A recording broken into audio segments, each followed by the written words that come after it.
moo la nga ne Awadi naka la doon rabe. cooli bu dee sa loolu wane cooli Awadi bàcc moo wane sëq di wàcc di la ba sëq di wàcc yow Awadi moom dëgg doy na mais lii xanaa xamoo ne am na ñu koy déglu. mais loolu loo ciy déglu. waaw mais ku nekk ak li ngay déglu am na ñu nga xam ne rab boobu moo leen neex. Awadi moo fi dikk di bàcca bul ma làkk lii la lii da nàkka la sëkkata mëkkata lu gaañ danu ma. sa waay ku nekk ak ni ngay rabee su ko neexee mu ne sori ma bul ma gaañ danu ma. sori ma bul ma gaañ danu mel ni ku ñu rof ci ta. su bëggul ku ko jege daal su ko neexee mu ne sori ma. loo ko lu mu lay sori. te moom sax rabu fi lool rek rab na fi Afrique. L'Afrique régénère en cette nouvelle ère. Oh fragile mère patrie qui fut la première régénère tu seras pas la dernière.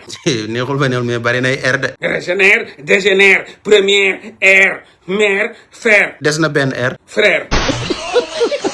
waa sëñ bi loo seq ki nga dendal nii. kii dafa maa bëgg. kii fan la toll. kii aw ma ci moom sago. waa kii moom nu mu tudd. monsieur Pape Birame Ciss di président. ah sëñ bi maa ngi jégalu xaar leen rek yéen ñëpp di ngeen wax xaaral rek moom su paree di nga wax. yonent bi def ni xutbul watan minal iman. maanaam. bëgg sa réew dafa bokk ci ngëm yàlla. waaw loolu yëpp dëgg la mais da ngay xaar su kii waxee ba pare di nga wax du ma la fàtte di nga wax yow Pape Birame mi lan lay def. politique. moom lan la defal fi mu dëkk. jox leen ceeb jox leen diwlin jox leen ay ginaar jox leen yàpp nee na liggéey leen. loolu yëpp la leen jox intérêt taxul. amul intérêt. moom sax kan lay politigal ak fan la far. parti la yor. parti bi nu mu tudd. parti bi en avant. parti bi fan la nekk. parti baa ngi Sénégal yëpp. yaakaar nga ne moom mii mun na yóbbu Sénégal ca kanam. kuy wut avancement Sénégal boole ko ci. aja moom sax na wax mu noppi rek yow loo ciy sànni. nan la ñuy def ba askan ñëpp ñekk benn. waa lool.